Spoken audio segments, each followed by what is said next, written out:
Hello, good day. My name is John Ray Buen Consejo. I am from IT5M1. And this video is ipapresent ko at i-discuss ko sa inyo kung paano ko ginawa ang aking database schema. And let's start. Una is sum. Bubuksan ko yung sum.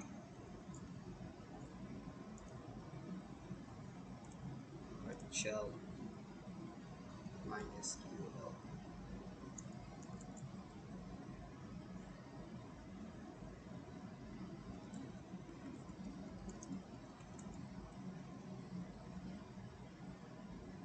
Then use.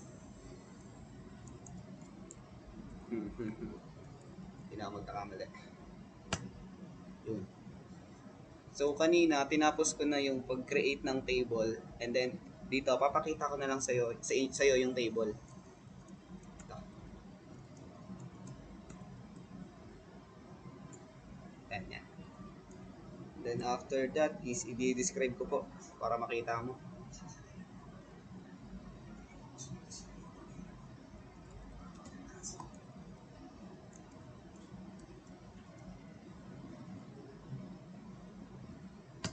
And pagkatas ng employees, yung payroll naman.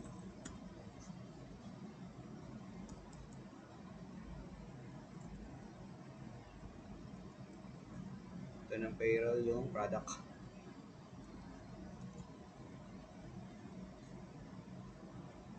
And then yung rows.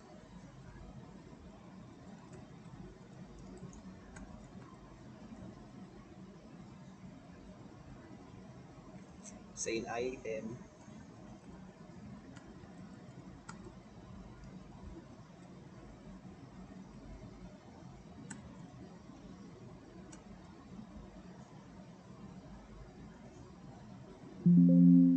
Ay. Wait lang. Ay, yes pala.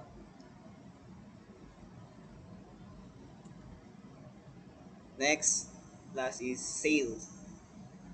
Describe sale. And yan, na-describe ko na po lahat ng tables. And then, ipapakita ko naman dito is yung aking script. Dito. Dito ako gumawa.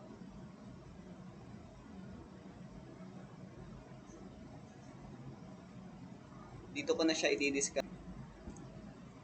Dito naman sa database diagram schema, dito ko i-discuss kung paano sila nagka-connect.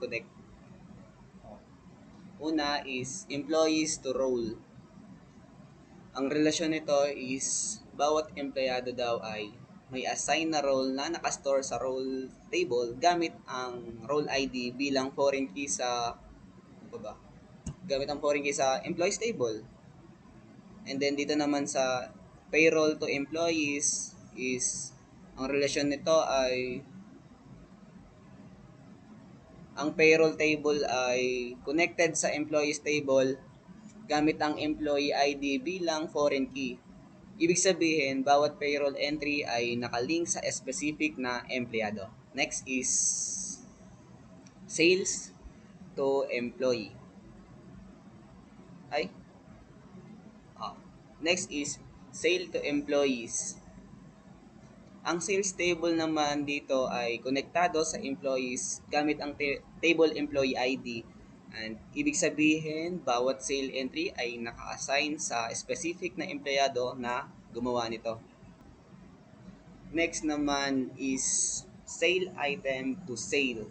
Ang relasyon naman nito is ang sale item daw ay connected sa parehong sale at products table gamit ang sale ID at product ID bilang foreign key. Ibig sabihin, bawat item na binibenta ay nakalink sa specific na produkto.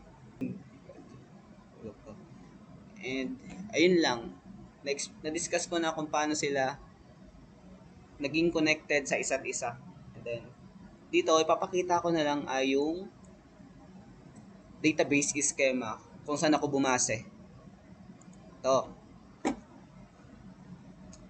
Sa roles, ito yung data type. column name. Itong may mga red. Itong red. And then yung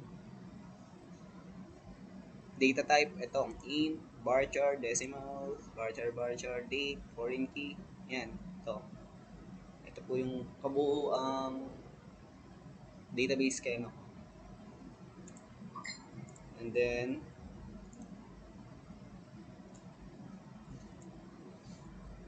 hanggang dito na lang po. Nagtatapos.